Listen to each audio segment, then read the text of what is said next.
Wow. Sorry. It's too okay. Nice. Nice. Otherwise, zviri sei waskura bo? Ndaskura bo maskara sei. Taskura zvakanaka. Kuri sei zvako kuno? Kuno kuri right hapo. Anditi? Business woman wedu. Business lady. Alright, chimbotiudza.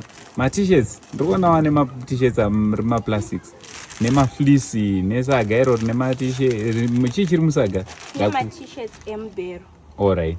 Aya ari pasi aya ma-plastic manyowani. Manyowani? Manyowani ari kuita mari? Ari kuita $3 each. Hausadaro? Sure. $3 each?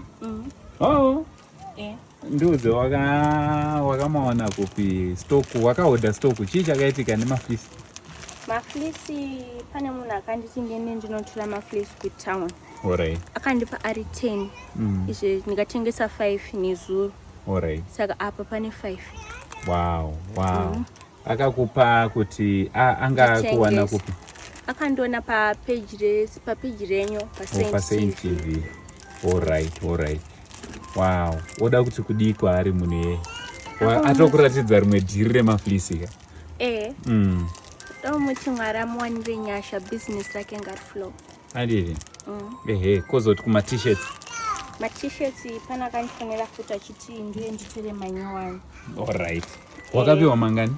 Ndakapiwa 48. 48? Ndakamatura nezuro saka nhasi ndopa ndatengesa mamwe 12. Wow. Achiita mari ichi? $3 each. Saka iwo hausi kutomisika kaiwo. Hausi kumira kaiwo. Aiwa. Zviri kutoita. Kozoti mafleece wati ari kuita mari? Mafleece pane aya. Madiki. Ari kuita $8. Alright.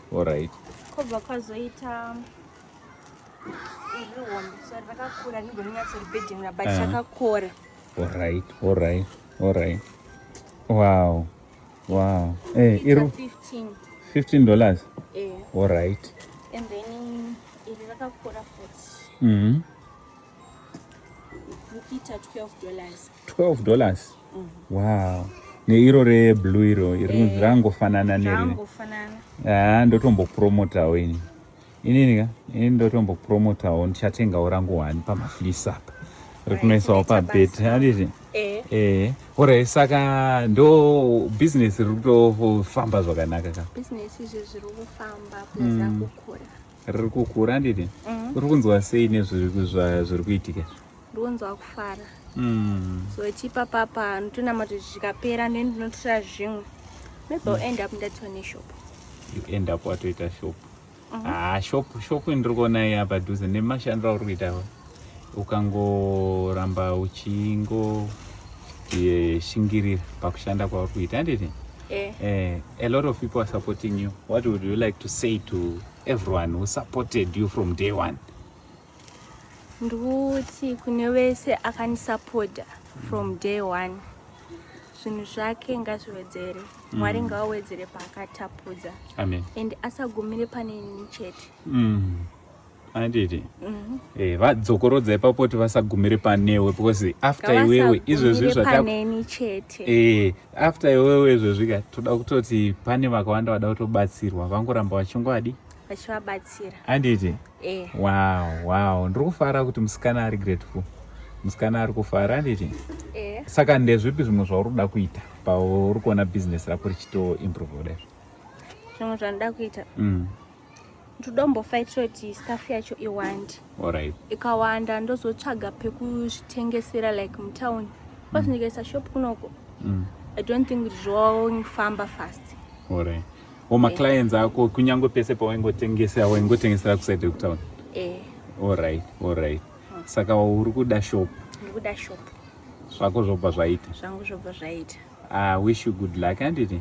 Ukaramba uchishanda uchidai izvi pakupedzisira ndoko uri kutoenda ikoko handiti? And show the world that you can do it handiti? Kuti girl child anogona kudii? Anotozviita. I would like to come and see you have made them employer. Vane vanhu vaunenge uchituma kuti aufa iwe uchingocalculate mari dzako so.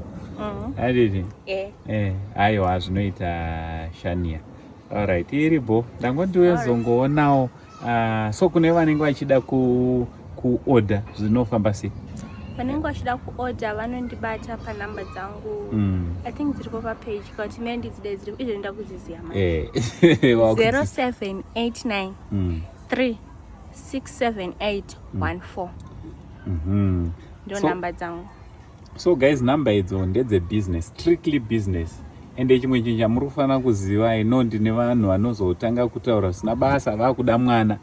Isu hatikurambidzei handiti, but for now kana waona mwana pachiita business hatisi kuda muvhiringa. Let's support wotenga ma-t-shirts, wotenga ma-fleece, and then let's support kuitira kuti basa riende mberi handiti.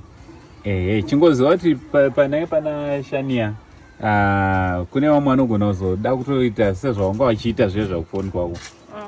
Number 1 tinokuyandikai. Number 2 tinenge tiripo kumprotect, tiripo pakutomuprotect mwana. So musafungenyu kuita sina basa. Pane vamwe aibvunza kuti Shania mari yapiwa, asiri anogara nemari yese yanenge awana iri kuchengetwa nevari kuichengeta.